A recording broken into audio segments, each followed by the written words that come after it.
皆さんこんにちは。マリアです。今日も日本語をちょっと聞いてみませんか？今日のテーマは、なぜ日本語が聞き取れないの？皆さんは日本語を勉強していて、こんな風に思ったことがありますか？単語は知っているのに聞き取れない。文法は勉強したのに会話がわからない。教科書の音声はわかるのに日本人の会話は早すぎる。アニメやドラマを見ると何を言っているかわからない。日本語が全部一つの音に聞こえる。もしそう思ったことがあるなら大丈夫です。それはあなたの耳が悪いからではありません。あなたが日本語に向いていないからでもありません。日本語を聞き取ることはとても難しいです。今日はどうして日本語が聞き取れないのか、聞き取れるようになるために何をすればいいのかについてゆっくり日本語で話していきます。まず大切なことがあります。知っている単語と聞き取れる単語は違います。例えば皆さんはありがとう、こんにちは、日本語、勉強、行きますという言葉を知っているかもしれません。文字で見たらわかります。でも会話の中で急に聞くと、あれ？今なんて言ったの？と思うことがあります。これはとても普通です。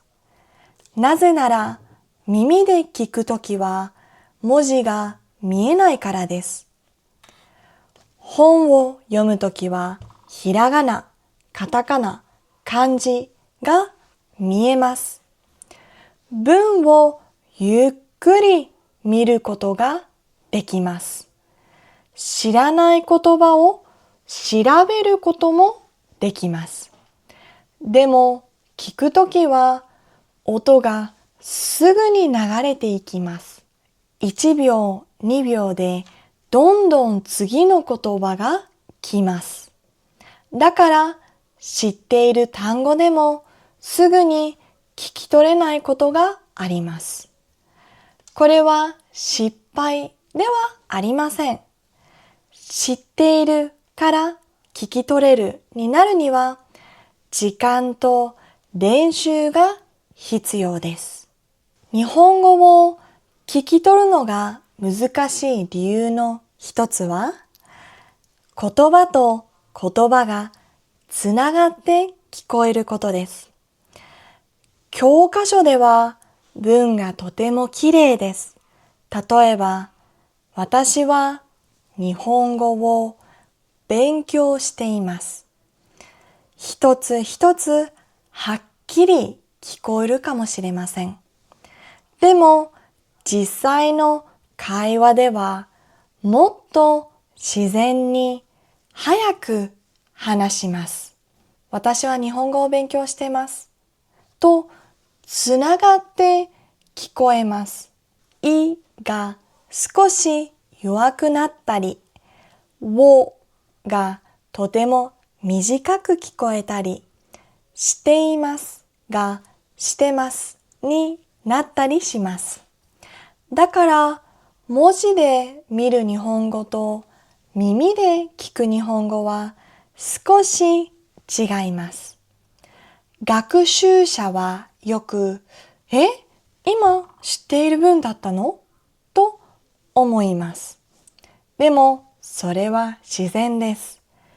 本の中の日本語と実際の会話の日本語はスピードも音も少し違います。教科書の日本語はとてもわかりやすいです。発音もきれいです。スピードもゆっくりです。文法も正しいです。でも、実際の日本人の会話はいつも教科書みたいではありません。例えば、教科書では、私は昨日友達と映画を見ましたと言うかもしれません。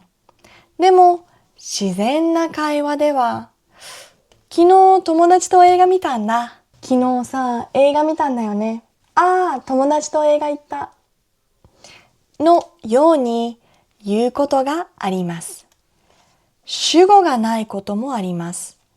助詞が省略することもあります。文が短くなることもあります。話し言葉の表現が入ることもあります。例えば、んだ、ちゃった、じゃん、け、て。なんか、まあ、そうそう。こういう言葉は教科書だけではあまり練習しないかもしれません。でも、実際の会話ではよく出てきます。だから、教科書の日本語がわかっても、リアルな会話がすぐにわかるとは限りません。これはあなたが悪いのではありません。ただ、まだ本の日本語から本当の会話の日本語に慣れていないだけです。日本語を聞くとき、全部聞き取ろうとしていませんか？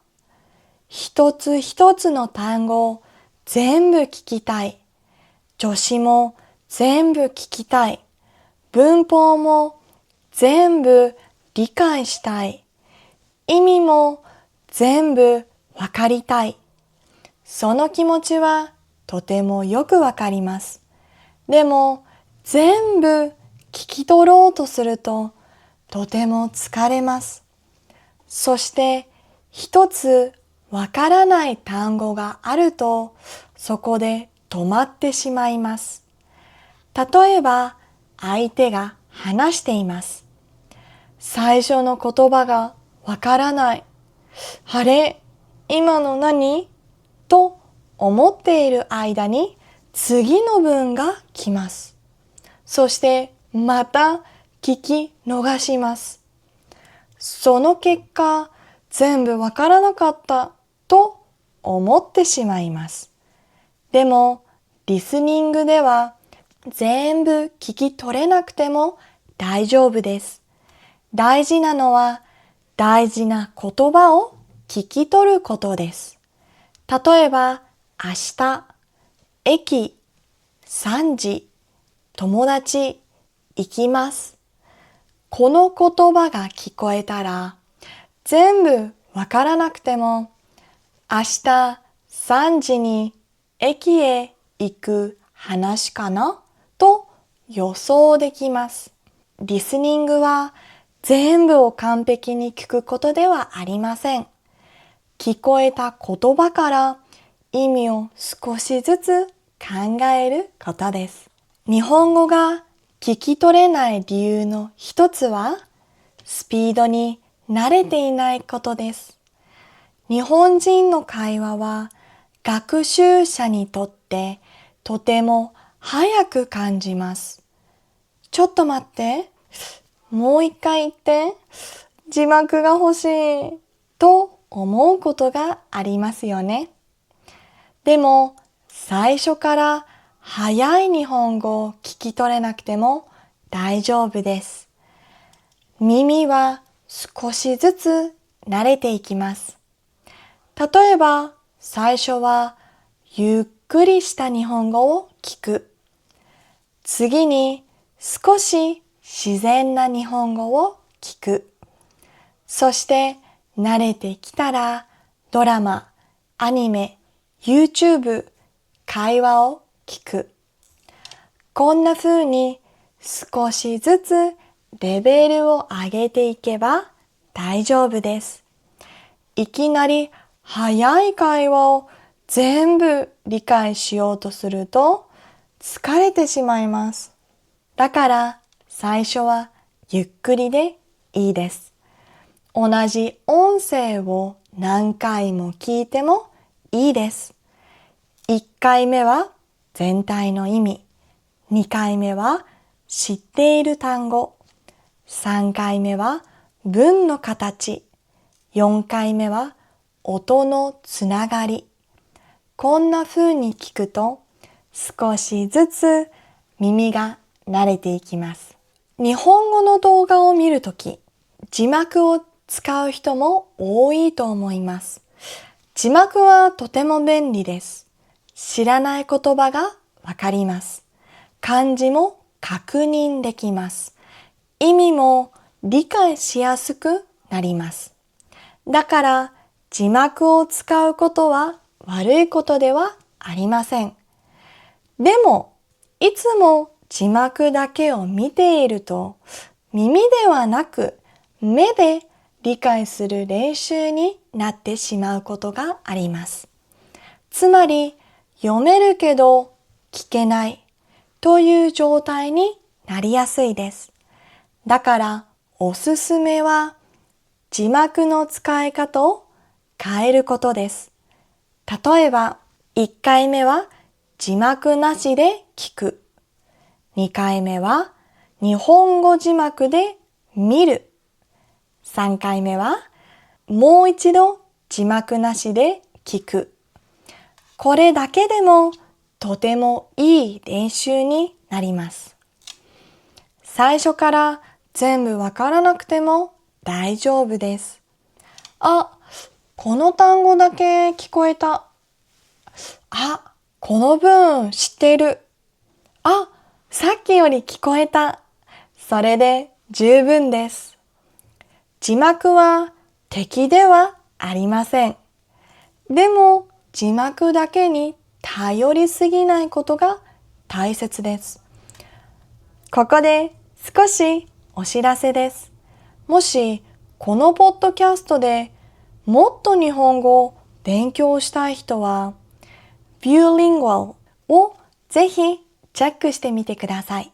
ビューリングアルは動画やポッドキャストで言語を学べる学習サイトです。スクリプトや複数の字幕、単語の意味、文法メモ、練習問題などを見ながら自分のペースで勉強できます。聞き取れなかったところを文字で確認したり、わからない単語をチェックしたりできるので、リスニング練習にとても便利です。そして、ビューリングアルに登録すると、学習ツールを使えるだけではなく、好きな先生やクリエイターを直接サポートすることもできます。皆さんの応援が次の動画やレッスン作りにつながります。興味がある方は概要欄のリンクからぜひチェックしてみてください。日本語を聞いていると日によって聞こえ方が違うことがあります。昨日はよく聞こえたのに今日は全然聞こえない。前は分かった動画なのに今日は難しく感じる。そんな日もあります。それは普通です。疲れている日、眠い日、忙しい日、心が落ち着かない日、そういう日は母語でも集中しにくいですよね。だから日本語が聞こえにくくても自分を責めないでください。今日は耳が疲れているんだなぁと思って大丈夫です。そんな日は短い音声だけでいいです。1分だけ聞く。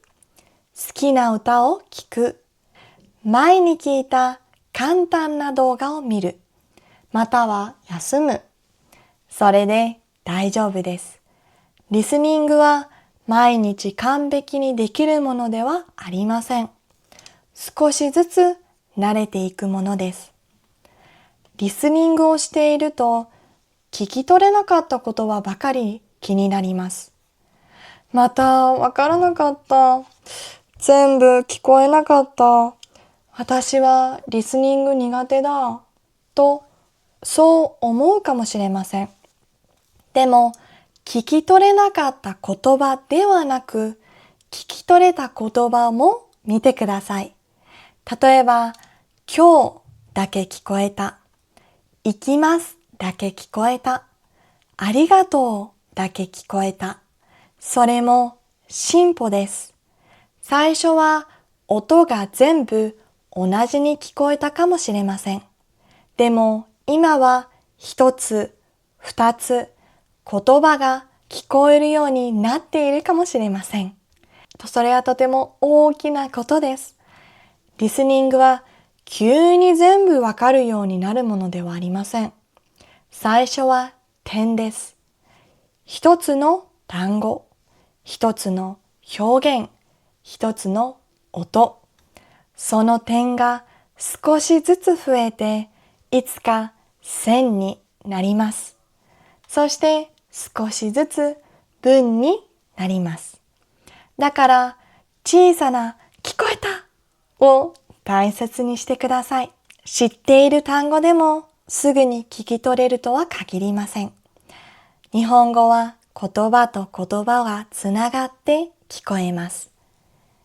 日本人はいつも教科書みたいに話すわけではありません。